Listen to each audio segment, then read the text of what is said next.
In this video, you'll learn how to use the press pull command to automatically create certain features based on the geometry selected in Fusion 360. The press pull command in the design workspace automatically creates respective features when you select either a profile, face, or an edge. Let's take a look at the first feature, which is the automatic extrusion.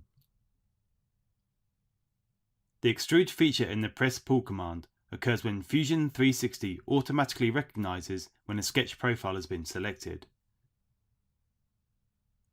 For instance, here's an outline of a small end cap which needs to be turned into 3D. If you select the appropriate sketch profiles, then click on the press pull command from the toolbar, you'll see the extrude dialog box appear.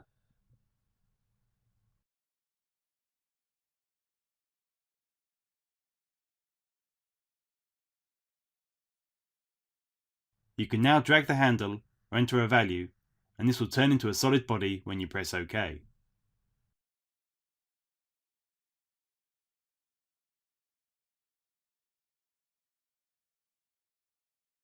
If you unhide the other sketch from the browser tree by clicking on the eye symbol and repeat the process, you can also do an extrude cut into the body you just created by entering a minus value.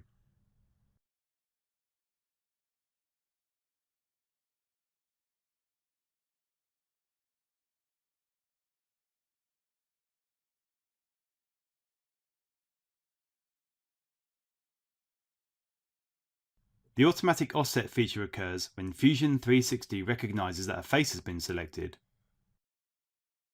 First, hide the sketch features from the browser tree by clicking on the eye symbol again.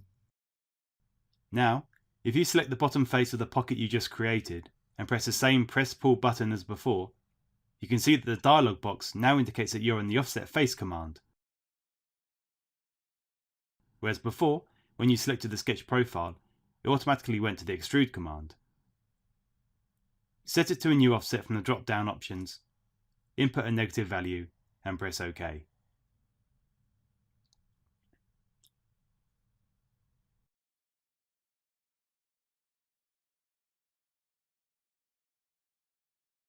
Now we'll take a look at how you can automatically apply fillets to edges in your design. Bring up the press pull command beforehand, this time by pressing Q on your keyboard. Then, go ahead and select one of the internal edges, and you can see that Fusion 360 recognizes this and automatically brings up the fillet command.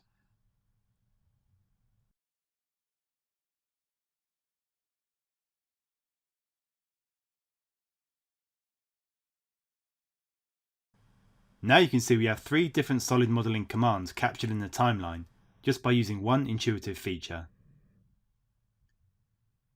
That should give you a better idea of the press pull command and how to utilize it in your workflow. Go ahead and practice on your designs to really understand the power behind it. Thanks for watching.